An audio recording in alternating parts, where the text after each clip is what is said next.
हाँ जी, 12th class. हमारा second book का फर्स्ट चैप्टर चल रहा है, जिसमें आज हम इस चैप्टर का लास्ट टॉपिक राज्यों के पुनर्गठन पर विचार करेंगे। ठीक है, उस पर चर्चा करेंगे। ये मोस्ट इम्पॉर्टेंट टॉपिक है, राज्यों का पुनर्गठन।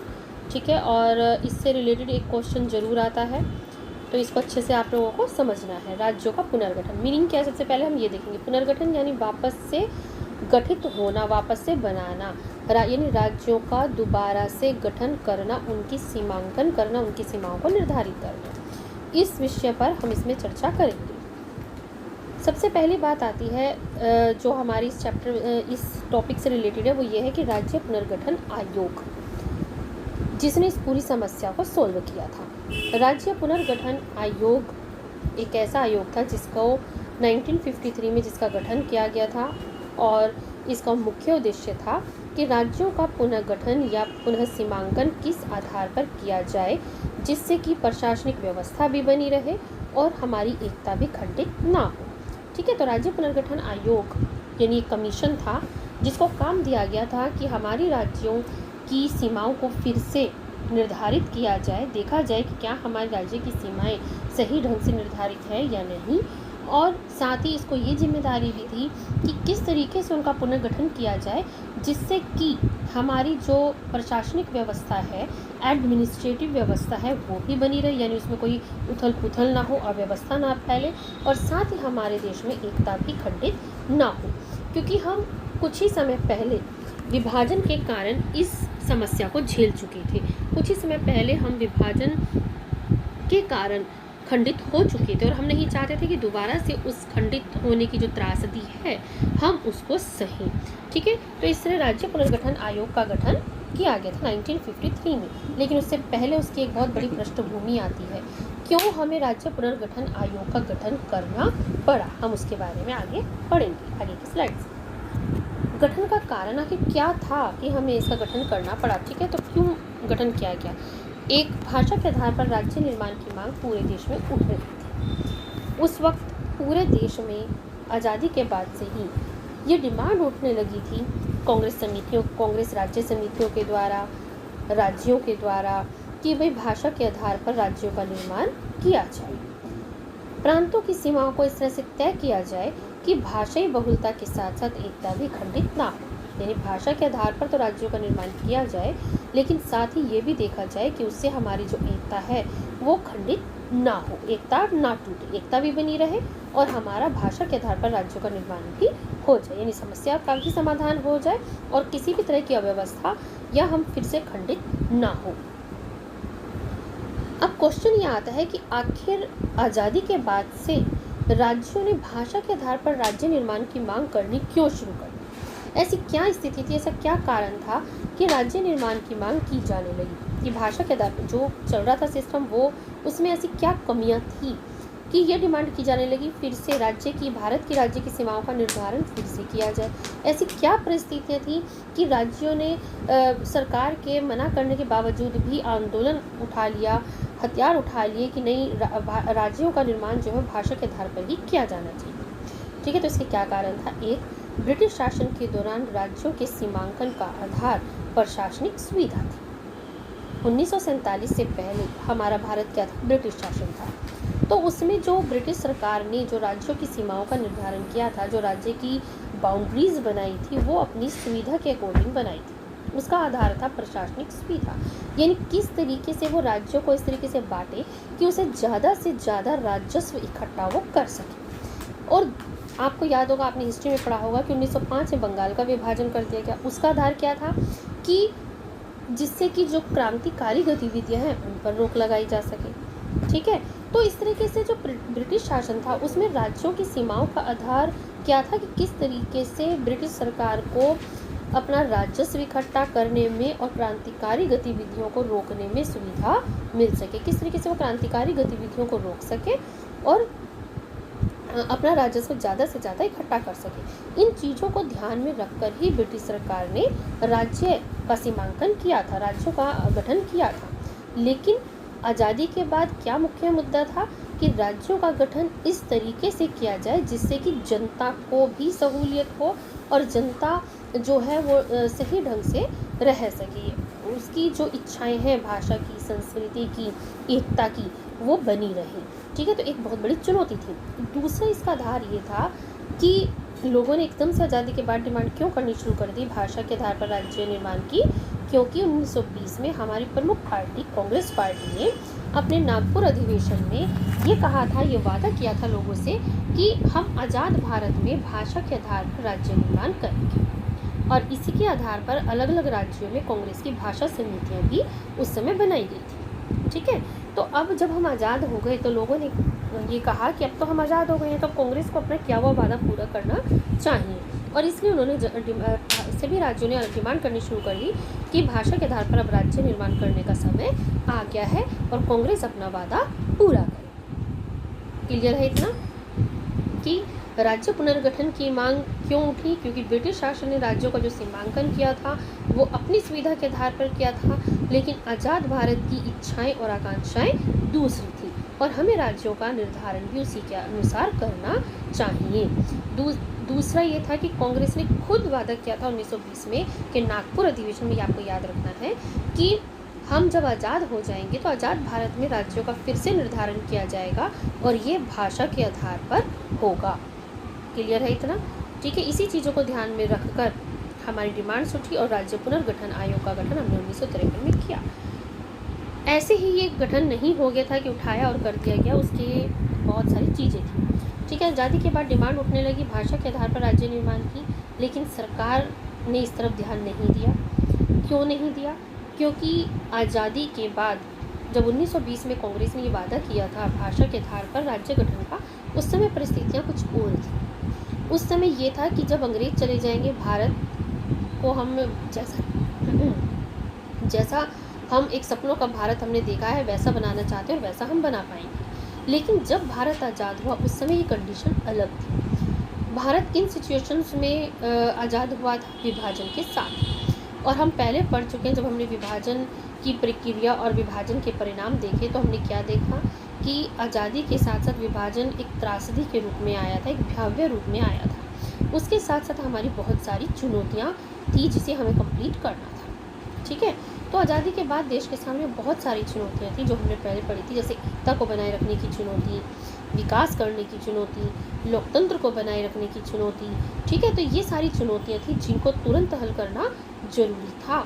तो दूसरी सामाजिक आर्थिक चुनौतियों को हल करना जरूरी था और उनके सामने भाषा के आधार पर राज्य निर्माण की चुनौती बहुत ही छोटी चुनौती थी, उसको हम बाद में भी सोल्व कर सकते थे, ऐसा सरकार ने सोचा। और उन्होंने कहा कि पहले हमारी जो मुख्य चुनौती है जो विभाजन ने हमारे सामने खड़ी कर दी है, हमें उसे सोल्व करना पहले ज़्यादा जरूरी है। तो भाषा के आधार पर तो राज्यों का निर्माण बाद में हो जाएगा जब हम इन समस्याओं से निपट लेंगे, सुलझ लेंगे। दूसरा एक ये समस्या थी कि कहीं अव्यवस्था ना फैल जाए। राज्यों का निर्माण हम कर देते, लेकिन उसके साथ साथ ये डर था कि भाषा के आधार पर राज्य निर्माण करने से कहीं फिर से अव्यवस्था ना फैल जाए, अस्त व्यवस्था ना फैल जाए, लोग इधर उधर भटकते ना रह जाएं, देश में अशांति ना फैल जाए। जबकि एक नवजात भारत के लिए ज़रूरी था कि देश में अभी शांति बनी रहे, क्योंकि वो विभाजन की त्रासदी को झेलकर आ चुका था। तीसरा ये था कि भाषा कहीं पुनः देश टूटने का कारण ना बन जाए, ये भी एक चुनौती थी हमारे सामने, क्योंकि अभी अभी हम जो है विभाजन के दर्द को अभी पूरी तरीके से उससे उभरे भी नहीं थे। कहीं फिर ऐसा ना हो कि भाषा के आधार पर अगर हम राज्य निर्माण करें तो फिर से वो देश टूटने का कारण बन जाए। तो अभी हम इस मुद्दे को अलग रखना चाहते थे, पहले अपने देश की नींव को मजबूत करना चाहते थे और बाकी चीज़ों को बाद में। तो हमारे सामने और जो दूसरी चुनौतियाँ थी विकास की, लोकतंत्र बनाने की, लोकतंत्र को बनाए रखने की, एकता को बनाने की, ये मोस्ट इम्पॉर्टेंट चुनौतियाँ थी जिसके थ्रू हम अपने देश को पहले मजबूत करना चाहते थे। बाद में भाषा जैसी समस्या को हम बाद में भी सोल्व कर सकते थे। ठीक है, तो ऐसा भारत सरकार का मानना था और इसीलिए उन्होंने भाषा के आधार पर राज्य निर्माण के गठन का जो अपना वादा था उसको पूरा तुरंत नहीं किया। ठीक है, और कहा कि पहले हम इन समस्याओं से निपट जाते हैं और फिर हम उसकी तरफ ध्यान देंगे। लेकिन वही बात है, जनता तो जनता है, जनता ने कहा कि नहीं तुमने, क्योंकि जनता बारीकियों को, प्रशासन की बारीकियों को तो समझती नहीं थी, तो उन्होंने कहा कि नहीं तुमने वादा किया था और कि आज़ादी के बाद राज्यों का निर्माण होगा तो हमें वो निर्माण चाहिए। जगह जगह से भाषा के आधार पर राज्य निर्माण की डिमांड उठनी शुरू हो गई। तो इसके कारण अब ये संभावना देखने के लिए कि क्या हम भाषा के आधार पर राज्यों का निर्माण कर सकते हैं, और अगर कर सकते हैं तो कहीं उससे हमारी प्रशासनिक सुविधा को और हमारी एकता को तो कोई खतरा पैदा नहीं हो। तो इस संभावना को जानने के लिए कुछ आयोग का गठन किया गया। ठीक है, भाषा के आधार पर राज्य गठन की संभावना जानने के लिए आयोग का गठन किया गया। सरकार ने कहा कि भाई जगह जगह से क्योंकि डिमांड उठ रही है भाषा के आधार पर राज्य निर्माण की, तो सबसे पहले हमें वो संभावना देखनी होगी कि क्या भाषा के आधार पर राज्यों का निर्माण सही ढंग से हो जाएगा या नहीं, कि कहीं ऐसा ना हो कि हम निर्माण भाषा के आधार पर कर तो दें लेकिन उससे हमारा देश फिर से टूट जाए। तो ऐसी संभावनाओं का पता लगाने के लिए ही सबसे पहला भाषा आयोग हमारा बना, धर आयोग, जिसके अध्यक्ष एस के धर थे। ठीक है, कौन सा आयोग बना? धर आयोग, जिसके अध्यक्ष एस के धर थे। इसका गठन जून 1948 में हुआ और दिसंबर 1948 में इस आयोग ने अपनी रिपोर्ट प्रस्तुत कर दी। ठीक, और इधर आयोग ने सीधी सिफारिश की कि हम भाषा के आधार पर राज्यों का निर्माण नहीं कर सकते, वो वांछनीय नहीं होगा, उचित नहीं होगा। भाषा के आधार पर नहीं बल्कि राज्यों का गठन इस तरीके से किया जाए जिससे कि प्रशासनिक सुधार हो और प्रशासनिक सुविधा बनी रहे। ठीक है, तो धर आयोग ने पूरी तरीके से भाषा के आधार पर राज्य निर्माण की मांग को खारिज कर दिया। अब ये देखने के लिए कि क्या धर आयोग की सिफारिश सही है या नहीं, एक और आयोग बनाया गया जिसे हम कहते हैं JVP आयोग। JVP आयोग जिसके 3 सदस्य थे, J जवाहरलाल नेहरू, V वल्लभ भाई पटेल और P पट्टाभी सीतारमैया। ठीक है, तो इन तीनों से मिलने से हमारा आयोग बना JVP, जवाहरलाल नेहरू, वल्लभ भाई पटेल और पट्टाभी सीतारमैया। ठीक है, तो अब इस आयोग को, JVP आयोग को ये जांचना था कि धर आयोग के द्वारा जो सिफारिश की गई है वो सही है या नहीं। ठीक है, तो इसका उद्देश्य था धर आयोग की सिफारिशों पर विचार करना, और इसने अपनी रिपोर्ट 1 अप्रैल 1949 को 1949 को दे दी। इसने ये कहा, इस आयोग ने भी, JVP आयोग ने भी यही कहा कि राज्य पुनर्गठन के लिए अभी उचित समय नहीं है, क्योंकि हमारे देश के सामने ऑलरेडी बहुत सारी समस्याएं हैं। उस समय खासकर देशी रियासतें, 4 देशी रियासतें जो भारत में नहीं शामिल हो पाई थी, और अगर वो ना हो पाती तो देश खंडित हो सकता था। उन समस्याओं को सोल्व करना ज़्यादा ज़रूरी है, और इस आयोग ने भी भाषा को नकार दिया। इस आयोग ने भी भाषा को राज्य निर्माण का आधार मानने से मना कर दिया। इस तरीके से धर आयोग और JVP आयोग दोनों ने ही इस बात को नकार दिया कि हम भाषा के आधार पर राज्य का निर्माण नहीं कर सकते। उन्होंने मना कर दिया कि भाषा को हम राज्य निर्माण का आधार नहीं मान सकते। ठीक है, लेकिन जनता ने सरकार की इन बातों को मानने से मना कर दिया। वो जनता की बात, सरकार की बात से जनता संतुष्ट नहीं हुई और आंदोलन शुरू हो गए। सबसे बड़ा जो आंदोलन हुआ वो हुआ आंध्र प्रदेश में, जिसे उस समय हम मद्रास प्रांत कहते हैं, और इसे कहा गया विशाल आंध्र आंदोलन। ये आपका अलग से भी क्वेश्चन आता है। ठीक है, तो विशाल आंध्र आंदोलन उस समय शुरू हुआ। आंध्र आंदोलन जो था उस समय आंध्र प्रदेश मद्रास प्रांत का हिस्सा था।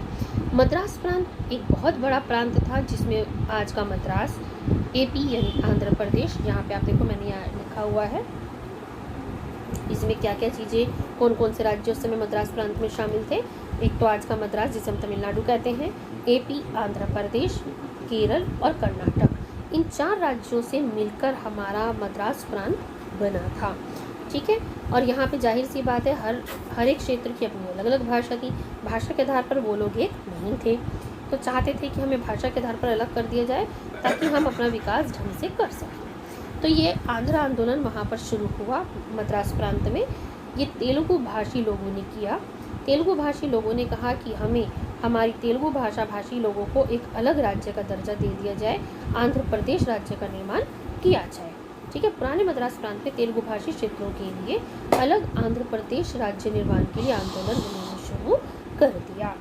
सरकार की चुप्पी से आंदोलन तेज हुआ। ये आंदोलन शुरू से चल रहा था आज़ादी के बाद से, और उन्हें उम्मीद थी कि नहीं, सरकार कहीं ना कहीं हमारी बात मान लेगी। तो जब धर आयोग और JVP आयोग दोनों ने ही भाषा के आधार पर राज्य निर्माण की बात को नकार दिया, तो ये आंदोलन तेज हो गया, क्योंकि लोग मानने के लिए तैयार नहीं थे। ये आंदोलन बहुत और तेज हो गया।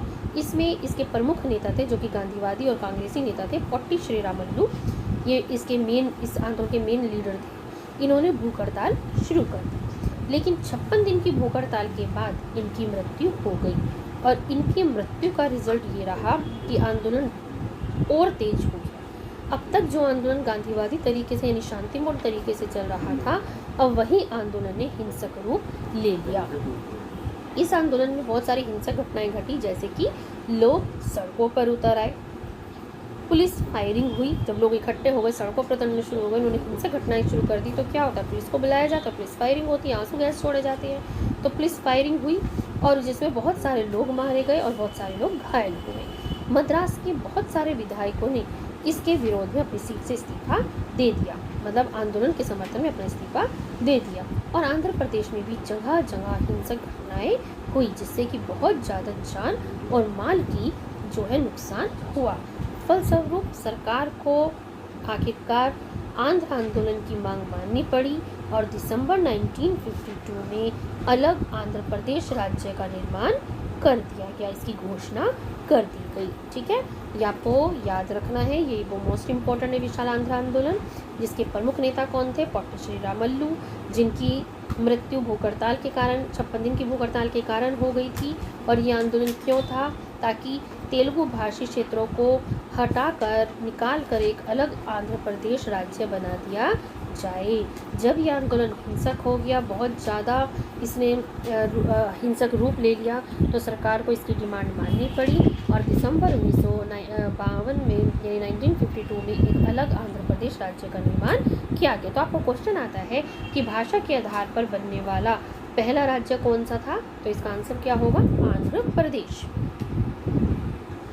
अब आंध्र प्रदेश का जब गठन हुआ तो ये समस्या का समाधान नहीं था, बल्कि ये समस्या की शुरुआत थी और तेज समस्या को उभरना था। अब जब बाकी के लोगों ने देखा कि भाई आंध्र प्रदेश का गठन हो गया है भाषा के आधार पर, तो हमारा क्यों नहीं हो सकता, तो अलग अलग राज्यों से भी डिमांड उठनी शुरू हो गई। आपको ये कार्टून दिया गया आपके एनसीईआरटी की बुक में, ठीक है, आप इसे ध्यान से देखेंगे। यहाँ पे जब तुम इसे देखोगे तो यहाँ लिखा है विशाल आंध्र, महागुजरात, संयुक्त कर्नाटक, क्योंकि उस समय जो राज्य थे वो ऐसे नहीं थे जैसे आज दिखाई दे रहे हैं, बल्कि बहुत बड़े बड़े प्रांतों को मिलाकर राज्य बनाए गए थे और उनमें अलग अलग भाषा, अलग अलग संस्कृति के लोगों को एक साथ रखने का प्रयास किया गया था।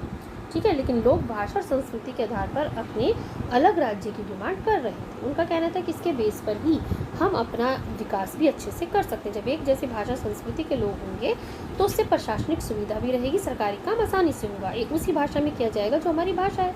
तो आंध्र प्रदेश के गठन के बाद बाकी के राज्यों से भी अलग राज्य निर्माण की, भाषा के आधार पर अलग राज्य निर्माण की डिमांड शुरू हो गई।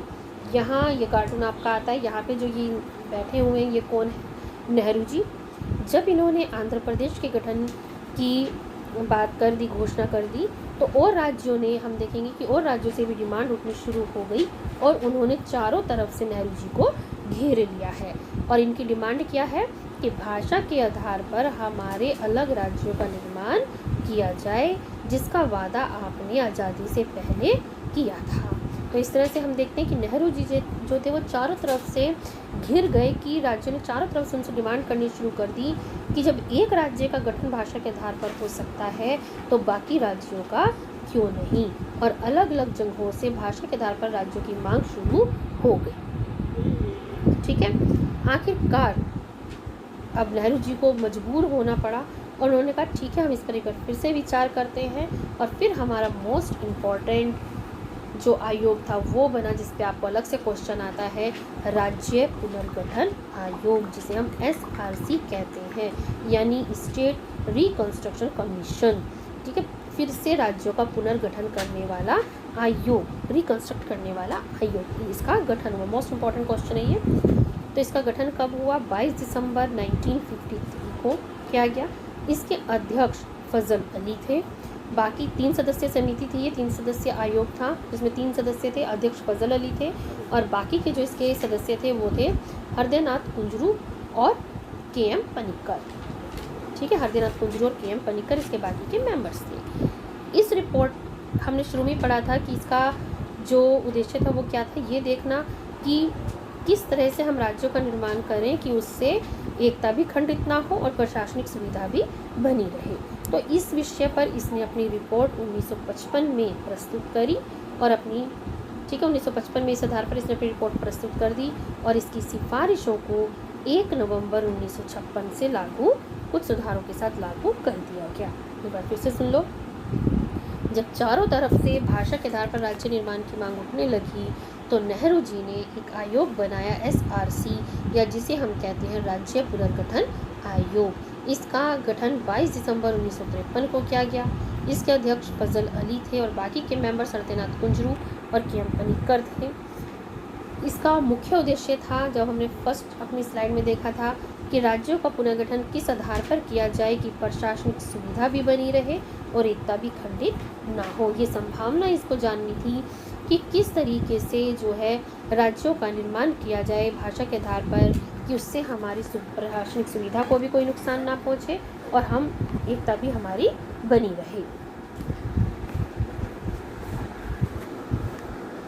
ठीक है, तो इसने अपनी रिपोर्ट जो थी 30 दिसंबर 1955 को प्रस्तुत कर दी थी और उसकी कुछ सिफारिशों में कुछ सुधार करते हुए इसकी सिफारिशों को 1 नवंबर 1956 से लागू कर दिया गया।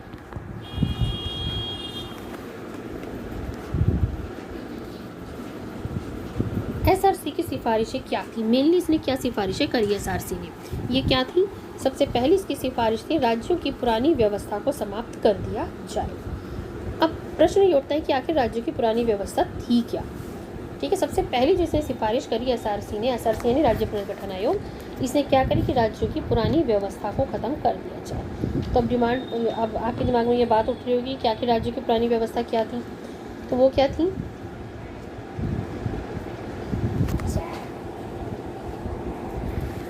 राज्यों की पुरानी व्यवस्था जो कि आज़ादी के बाद स्थापित की गई थी, संविधान में मेनली 4 प्रकार के राज्य बनाए गए थे। ठीक है, 3 मुख्य थे और केंद्र शासित प्रदेश चौथा था। तो संविधान में ये व्यवस्था की गई थी कि 3 मुख्य प्रकार के राज्य होंगे और केंद्र शासित प्रदेश बनाए गए थे। भाग ए में ऐसे राज्य रखे गए जिसमें एक निर्वाचित राज्यपाल होगा और एक राज्य की विधायिका होगी। भाग बी में राज प्रमुख होंगे, यानी पूर्व शासक, जैसे कि रियासतें थीं जिनको प्रीवी पर्स दे दिया गया था। ठीक है, जिन्हें कहा गया था कि तुम राजा तो रहोगे लेकिन तुम्हें पेंशन दी जाएगी। ठीक है, तो भाग बी में ऐसे राज्य रखे गए जो कि रियासतों के थे, राज प्रमुख थे जहाँ पर। भाग सी में मुख्य आयुक्त होंगे। मुख्य आयुक्त होते हैं जो कि केंद्र सरकार द्वारा नियुक्त किए जाते हैं, मुख्य आयुक्त रखे जाएंगे। भाग डी में हमारे केंद्र शासित प्रदेशों को रखा गया और जिनके अध्यक्ष कौन होंगे? राज्यपाल।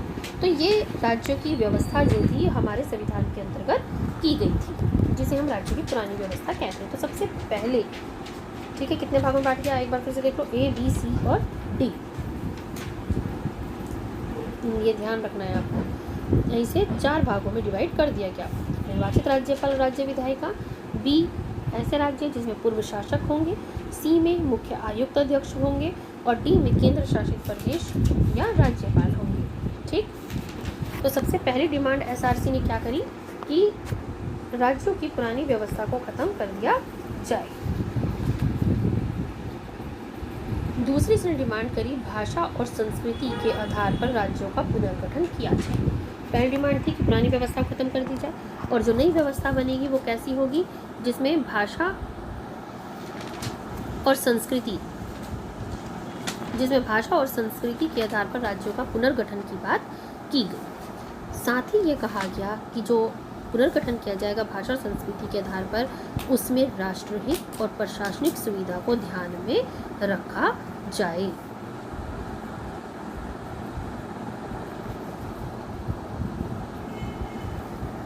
ठीक है, तो इसने क्या डिमांड की कि पुरानी व्यवस्था को खत्म करके एक नए राज्यों का निर्माण किया जाए जो भाषा और संस्कृति के आधार पर बने, लेकिन साथ ही उससे राष्ट्रहित को कोई नुकसान ना पहुंचे और हमारी प्रशासनिक सुविधा भी बनी रहे। इस तरीके से राज्यों का गठन किया जाए, इस तरीके से राज्यों का भाषा के आधार पर गठन किया जाए।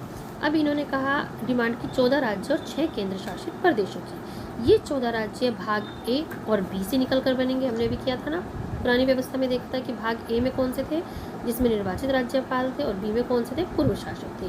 तो इसने कहा कि जो 14 राज्य बनेंगे हमारे वो भाग ए और बी को मिलाकर बनाए जाएंगे, और 6 केंद्र शासित प्रदेश बने जो भाग सी और डी, भाग सी जिसमें मुख्य आयुक्त थे, केंद्र शासित प्रदेश थे। तो 6 जो केंद्र शासित प्रदेश बनेंगे वो भाग सी और डी को मिलाकर बनेंगे। ये एसआरसी की मुख्य सिफारिशें थी जिन्हें 1 नवंबर 1956 से लागू कर दिया गया, और 1 नवंबर 1956 से अब देश में 14 राज्य और 6 केंद्र शासित प्रदेश बन गए। ये हमारे आते हैं एसआरसी सिफारिश के अकॉर्डिंग अब देश में 14 राज्य और 6 केंद्र शासित प्रदेश हो गए। ये उस समय का हमारा मैप है। ठीक है, ये आपको इसमें दिखाया गया है कि ये किस तरीके से 14 राज्य थे और 6 केंद्र शासित प्रदेश दिखाए गए। ये हमारा 1956 का मैप है। नेक्स्ट आता है हमारा, अब जब 1953 में हमारी सबसे पहला भाषा के आधार पर राज्य का गठन हुआ, उसके बाद एसआरसी की सिफारिशों के अकॉर्डिंग 1956 में हमने देखा 14 राज्य और 6 केंद्र शासित प्रदेश बन गए, और भाषा के आधार पर अब राज्यों का गठन होना शुरू हो गया। तो सबसे पहला क्या बना, ये आपको याद रखनी है टेबल। 1953 में आंध्र प्रदेश बना जो कि तमिलनाडु से अलग हुआ था। 1953 में आंध्र प्रदेश तमिलनाडु से अलग होकर बना। 1960 में महाराष्ट्र और गुजरात बने जो मुंबई से अलग हुए। 1966 में हरियाणा और हिमाचल प्रदेश बने जो पंजाब से अलग हुए। 1972 में मेघालय, मणिपुर और त्रिपुरा राज्यों का गठन हुआ जो असम से अलग हुए थे। ठीक है, 1987 में अरुणाचल प्रदेश और मिजोरम राज्य बने, ये भी असम से अलग हुए। फिर सन 2000 में आप सबको याद ही होगा झारखंड बना जो बिहार से अलग हुआ। छत्तीसगढ़ मध्य प्रदेश से अलग होकर बना, और उत्तराखंड उत्तर प्रदेश से अलग होकर बना।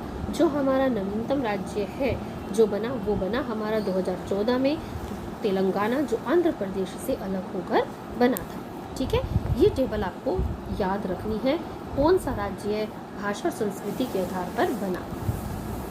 ठीक है, आंध्र प्रदेश तमिलनाडु से अलग, महाराष्ट्र गुजरात मुंबई से अलग हुए, हरियाणा हिमाचल पंजाब से अलग हुए, मेघालय मणिपुर त्रिपुरा अरुणाचल प्रदेश और मिजोरम असम से अलग होकर बने, झारखंड बिहार से अलग होकर बना, छत्तीसगढ़ मध्य प्रदेश से अलग होकर बना और उत्तर प्रदेश से अलग होकर बना, तेलंगाना आंध्र प्रदेश से अलग होकर बना था।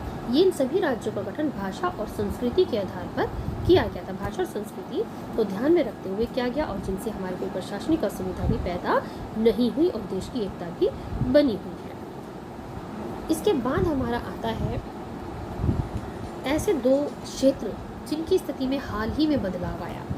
सबसे करंट और लेटेस्ट जो है, जो आपको याद भी होगा, आपने पिछली कक्षा में पढ़ा होगा, 11th में आपको पढ़ाया गया था, या अगर याद हो तो, जम्मू कश्मीर की स्थिति। जम्मू कश्मीर एक ऐसा राज्य रहा है जिसको एक विशेष संविधान के द्वारा विशेष अधिकार का दर्जा दिया गया था। अनुच्छेद 370 के द्वारा इसको एक विशेष राज्य का दर्जा दिया गया था, लेकिन 31 अक्टूबर 2019 से इसकी स्थिति चेंज करनी होगी। अब जम्मू कश्मीर राज्य के अनुच्छेद 370 को ख़त्म कर दिया गया, जिसके द्वारा इसे विशेष अधिकार का दर्जा दिया गया था। अब ये भी भारत के बाकी राज्यों के साथ ही भारत का अब अटूट हिस्सा बन चुका है। जम्मू कश्मीर को अब राज्य से चेंज करके 2 केंद्र शासित प्रदेशों में पुनर्गठित कर दिया गया, एक जम्मू और कश्मीर और दूसरा लद्दाख, और ये हमने प्रशासनिक सुविधा को ध्यान में रखकर किया है। ठीक है, दूसरे क्षेत्र जिसमें बदलाव आया, जो मोस्ट इम्पॉर्टेंट है, जो इसी साल बदलाव आया, वो है पहले आपके जब जम्मू कश्मीर बन गया था, जम्मू कश्मीर और लद्दाख 2 केंद्र शासित प्रदेश बने थे, तो हमारे 9 केंद्र शासित प्रदेश हो गए थे। लेकिन 26 जनवरी 2020 को एक बहुत बड़ा बदलाव आया, और हमारे जो केंद्र शासित प्रदेश था दमन और दीव, दादर और नागर हवेली, अब इन दोनों केंद्र शासित प्रदेशों का विलय दादर और नागर हवेली और दमन कर दिया गया, और अब इसे दादर नागर हवेली दमन और दीव पूरे नाम से जाना जाता है। अब ये एक ही हो गया है, यानी पहले जो 2 थे हमारे केंद्र शासित प्रदेश, अब वो एक में चेंज हो गए, इन दोनों का विलय कर दिया गया है। तो इस तरीके से अब हमारे 8 केंद्र शासित प्रदेश हो गए हैं। कितने? 8। ये याद रखना है आपको, ये क्वेश्चन आपको आ सकता है। अब हमारे याद रखें 28 राज्य और 8 केंद्र शासित प्रदेश हैं। कितने? 28 राज्य और 8 केंद्र शासित प्रदेश हैं। ठीक है, जम्मू कश्मीर और लद्दाख राज्य से केंद्र शासित प्रदेशों में चेंज हो गए हैं और दमन और द्वीप, दादर और नागर हवेली का आपस में विलय कर दिया गया है। ये आपकी 28 राज्यों की सूची है। यहाँ पे आपको 29 दे रखे हैं क्योंकि ये पहले का है। इसमें से जम्मू कश्मीर जो है हमारा, आप उसको अब यहाँ से हटा सकते हैं, इसलिए इसको हाईलाइट किया गया है। ठीक है, जम्मू कश्मीर अब यहाँ से हट जाएगा। ये बताया गया कि वर्तमान राज्यों में कौन कौन से हैं और इनका गठन कब हुआ था।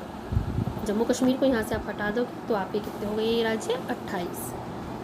याद रखना है आपको ये कौन कौन से हैं? असम, बिहार, मध्य प्रदेश, उड़ीसा, राजस्थान, उत्तर प्रदेश, पश्चिम बंगाल, आंध्र प्रदेश, केरल, कर्नाटक, तमिलनाडु, गुजरात, महाराष्ट्र, नागालैंड, हरियाणा, पंजाब, हिमाचल प्रदेश, मेघालय, मणिपुर, त्रिपुरा, सिक्किम, मिजोरम, अरुणाचल प्रदेश, गोवा, छत्तीसगढ़, उत्तराखंड, झारखंड और तेलंगाना।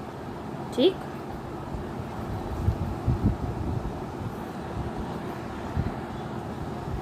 इन सभी राज्यों को आपको भारत के पॉलिटिकल मैप पर फिल करना है।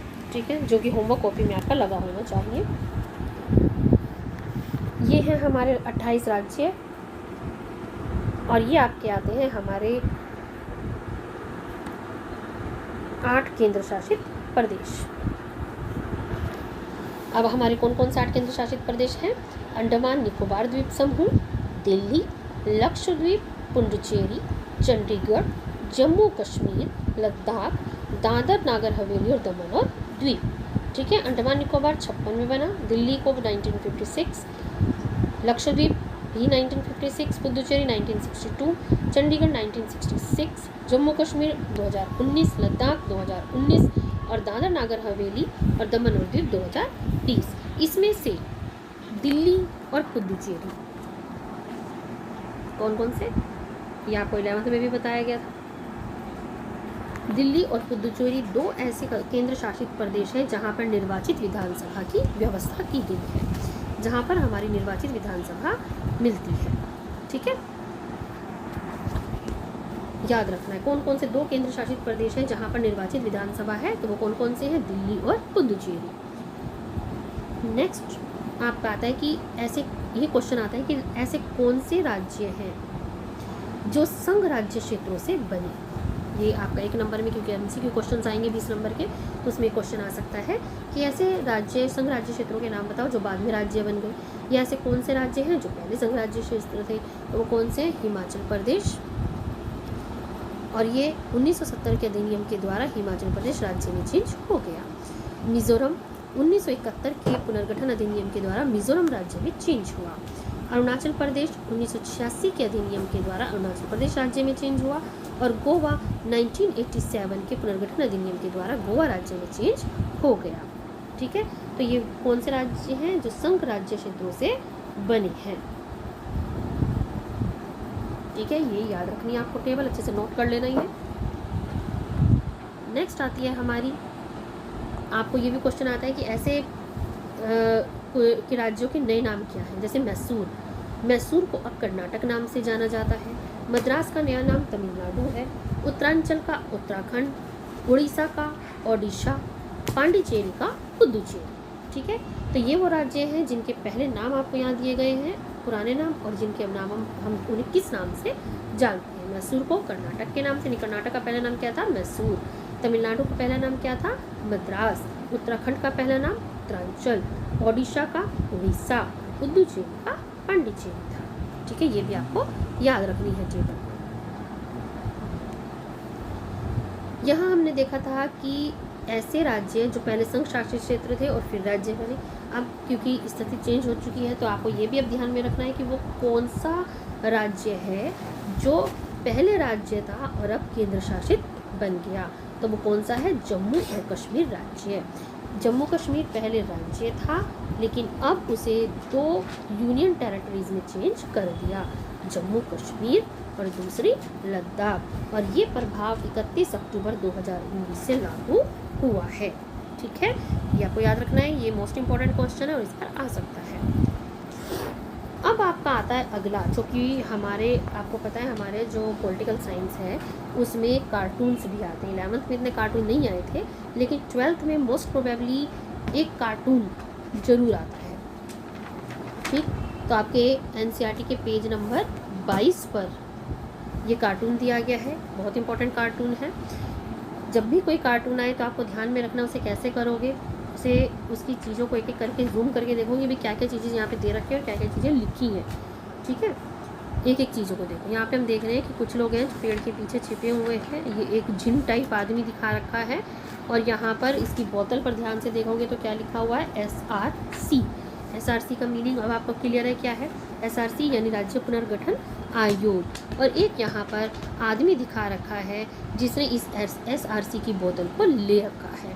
और यहाँ हम देखेंगे इस बोतल में से क्या समझ में आ रहा है आपको इस कार्टून से, कि ये जो जिन है ये इस SRC की बोतल में जा रहा है, यानी SRC में इसे बंद किया जा रहा है।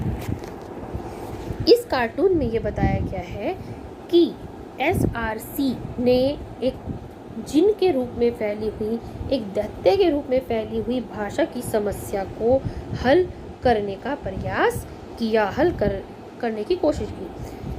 जब आंध्र प्रदेश का गठन हो गया तो उसके बाद हर राज्य से भाषा के आधार पर राज्य निर्माण की डिमांड उठनी शुरू हो गई थी। और इस समस्या ने, भाषा के आधार पर राज्य निर्माण की समस्या ने एक विशाल रूप धारण कर लिया था। उसने एक दैत्य का रूप धारण कर लिया था। इस समस्या ने, इस डिमांड ने एक दैत्य का रूप धारण कर लिया था। तो ये दैत्य क्या बता रहा है हमें, भाषा की समस्या को, भाषा निर्माण के आधार पर राज्य निर्माण की मांग को ये दिखा रहा है, जिसने 1950 के दशक में एक भयानक रूप धारण कर लिया था और हर तरफ से राज्य निर्माण की मांग शुरू हो गई थी। यहाँ हमारे कुछ नेता दिखाए गए हैं जो कि इस समस्या से घबराए हुए हैं, क्योंकि इस समस्या ने एक अव्यवस्था पैदा करनी शुरू कर दी थी। हर तरफ से डिमांड उठ रही थी, वो भी आंदोलन भी हो रहे थे। तो राज्य जो थे घबराए हुए थे कि कैसे इस समस्या का हल किया जाएगा राज्य सरकारें। तो इस समस्या का हल जो निकाला गया वो कैसे निकाला गया, 1953 में SRC का गठन करके इस समस्या का समाधान निकाला गया। हम देखेंगे कि ये दैत्य की जो पोजीशन है वो आपको क्या दिखाई दे रही है, कि वो अपना पैर उसके अंदर रख रहा है, यानी इस समस्या को SRC आयोग के द्वारा समस्या को सोल्व किया गया। उस दैत्य को हमेशा के लिए बंद करने का प्रयास यहाँ पर किया जा रहा है। ठीक है, तो जो 1950 के दशक में भाषा की समस्या नामक दैत्य खड़ा हुआ था, उसको SRC के द्वारा उस समस्या को सोल्व किया गया। लेकिन इसके साथ ही अब ये प्रश्न पैदा होता है, क्या वाकई SRC ने भाषा की समस्या के आधार पर जो समस्या खड़ी हुई थी उसे ख़त्म कर दिया था? तो वो हम कहेंगे कि वो उस समय भाषा के आधार पर एक समस्या का समाधान जरूर किया गया था, लेकिन वो एक परमानेंट इलाज नहीं था। इसके आधार पर डिमांड्स जो है बाद में भी उठती रही, जैसे कि जिसका ही रिजल्ट था कि बाद में उत्तराखंड, झारखंड, छत्तीसगढ़, तेलंगाना जैसे जो राज्य बने, यहाँ पर भी डिमांड्स उठी थी। वो बात लगे कि SRC ने एक सोल्यूशन निकाल दिया था कि इस तरह से राज्यों का निर्माण किया जाए जिससे कि प्रशासनिक सुविधा भी ख़त्म ना हो, प्रशासनिक सुविधा बनी रहे। ठीक है, तो ये कार्टून आपका मोस्ट इम्पॉर्टेंट कार्टून है, एक बार फिर से समझ लो इसको। यहाँ पर यह आपको एक दैत्य दिखाया गया है जो किसको प्रदर्शित कर रहा है, भाषा के आधार पर राज्य की मांग पर उठे आंदोलन को, जो कि उस समय एक बहुत बड़ी समस्या थी भारत के 1950 के दशक में। यहाँ पे ये जो बोतल दिखाई गई है इस पे SRC लिखा है और ये SRC का मीनिंग है राज्य पुनर्गठन आयोग, जिसका गठन 1953 में हुआ था और जिसके द्वारा ही इस भाषा की समस्या पर नियंत्रण किया गया था, उसको सोल्व किया गया था। ठीक है, अच्छा, आपको जो कार्टून्स आते हैं वो क्वेश्चन बेस्ड आते हैं, व्याख्या करने के लिए नहीं आएगा, क्वेश्चंस आएंगे उसके बेस पे। तो यहाँ पे क्वेश्चंस दिए हैं मैंने और ये आपको अपनी होमवर्क कॉपी पर करने हैं और इसके आंसर्स मैं आपसे पूछूंगी। सबसे पहला था प्रस्तुत कार्टून में कौन सी समस्या दिखाई गई है, तो कौन सी समस्या दिखाई गई है, भाषा की समस्या, भाषा के आधार पर राज्य निर्माण की समस्या। दूसरा, इस समस्या का समाधान कैसे निकाला गया, आंसर क्लियर है, इस समस्या का समाधान SRC यानी राज्य पुनर्गठन आयोग द्वारा निकाला गया। SRC का पूर्ण रूप क्या है? राज्य पुनर्गठन आयोग। SRC की सिफारिशें क्या थी? यहाँ पर आप दे दोगे जो हमारी 4 थी। एक, भाषा और संस्कृति के आधार पर राज्य का निर्माण किया जाए, लेकिन साथ ही उससे हमारी प्रशासनिक सुविधा और देश की एकता खंडित ना हो। और क्या था कि राज्य की पुरानी व्यवस्था खत्म कर दी जाए और उसे खत्म करके 14 नए राज्य और 6 केंद्र शासित प्रदेशों का निर्माण किया जाए। ठीक है, इसके साथ ही आपका ये चैप्टर अब खत्म होता है और इसकी पूरे चैप्टर को आपको अब अच्छे से एक बार इसको रिवाइज करके अच्छे से पढ़ लो। ठीक है, कहीं कोई समस्या है तो आप मुझसे पूछ सकते हैं।